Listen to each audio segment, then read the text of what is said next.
I will sit on the M4 for as long as it takes if it means I can listen to more of this story.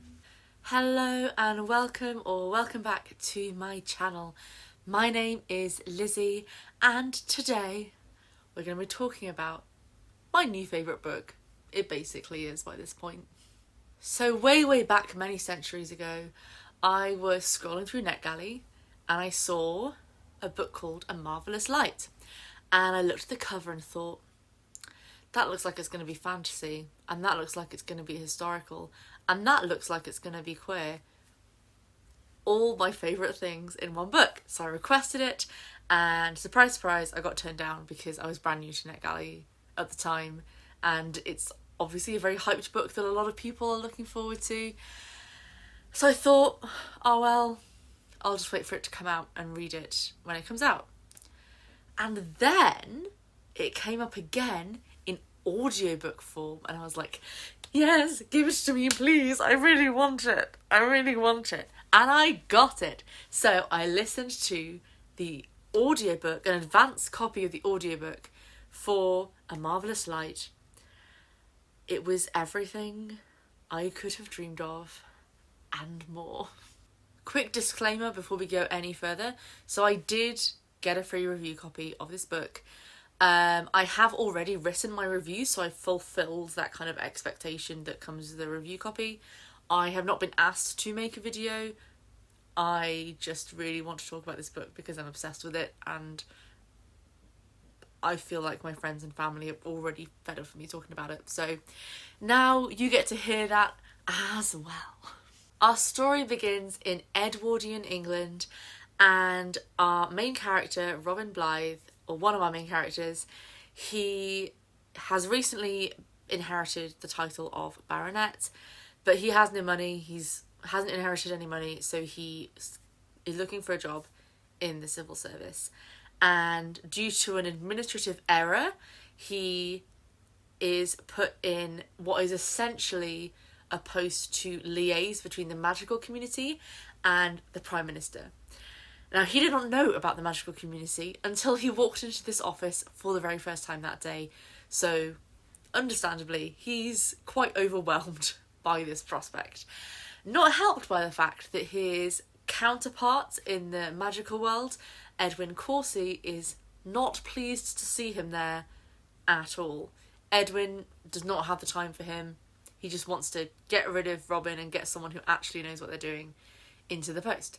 The problem is that Robin's predecessor disappeared in mysterious circumstances, and the people who were involved think Robin might know something and be able to get them what his predecessor wasn't able to get them.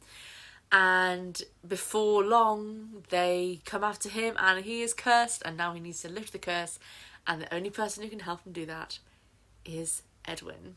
From there, we just have magical adventure for forever, and it's amazing, and I loved it.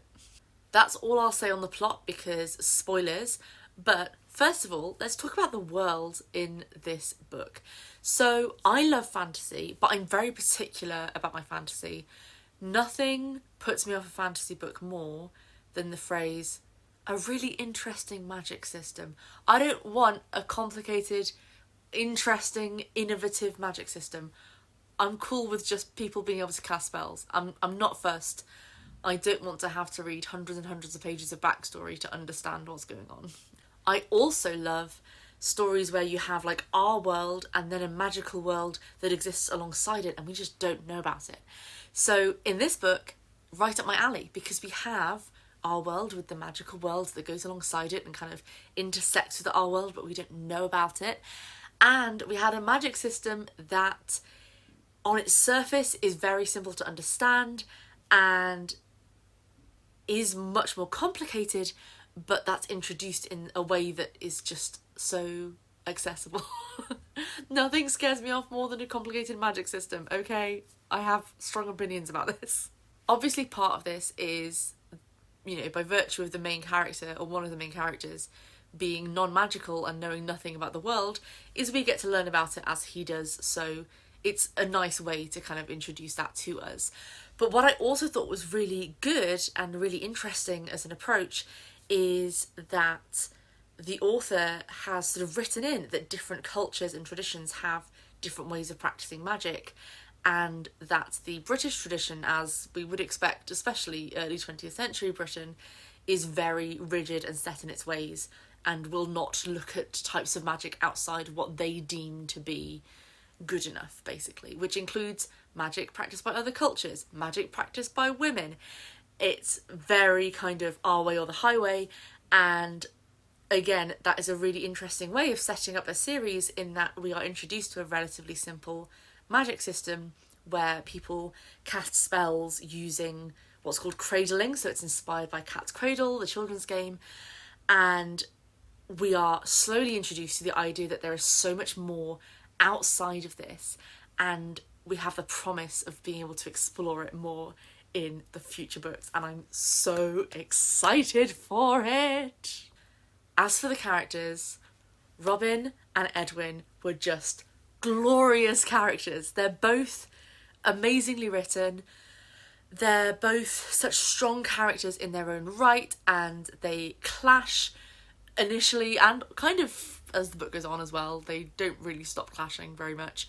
But there's something more there as well.